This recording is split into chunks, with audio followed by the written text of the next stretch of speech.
We're talking about yes and, on accepting offers and building on them with something connected.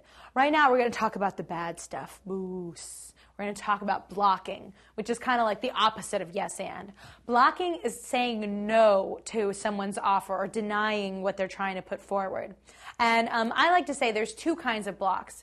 One is the strong block, where you're denying the reality that someone's trying to say. So if I made an offer and Shannon made a strong block, like if I said, would you like to pet my bunny rabbit? That's not a bunny rabbit, that's a penguin.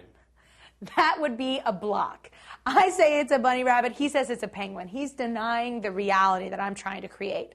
There's a soft block, which is just being negative, grumpy, or just poo-poo about the offer. And it prevents things from moving forward. So here we go again. Would you like to pet my bunny rabbit?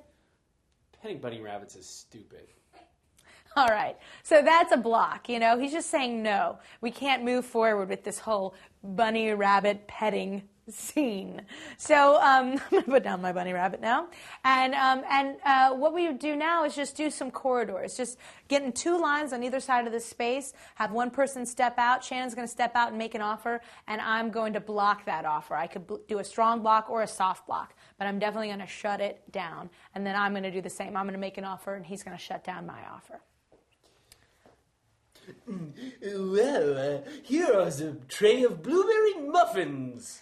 That's a shoebox.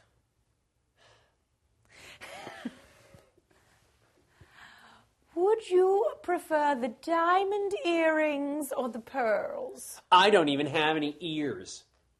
All right, these are blocks. And you can see they're kind of funny. There's some comedy that comes out of blocking each other. But it's not the kind of comedy we want to go for when we're doing improv.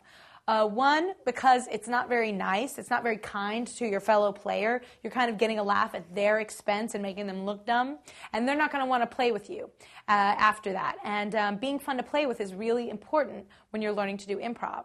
Another thing is that it has a short payoff. It's funny then, but there's nowhere really to go after that. And we want to be able to develop scenes and stories that last minutes or even hours. So we want to make sure that we move forward in our scenes and open up possibilities instead of shutting them down. Of course, sometimes in scenes, you're going to want to block. You're going to say no to the other character. But it should be an important moment. It should be saying no for a reason. Oftentimes we block just because we're feeling nervous, we're feeling defensive, or we want to control what's going on and put our own ideas out there. Those aren't good reasons to say no to other people's ideas. You should only block other people's ideas when it really serves the story. So that was a little demonstration in what it means to block and doing blocking offers corridors.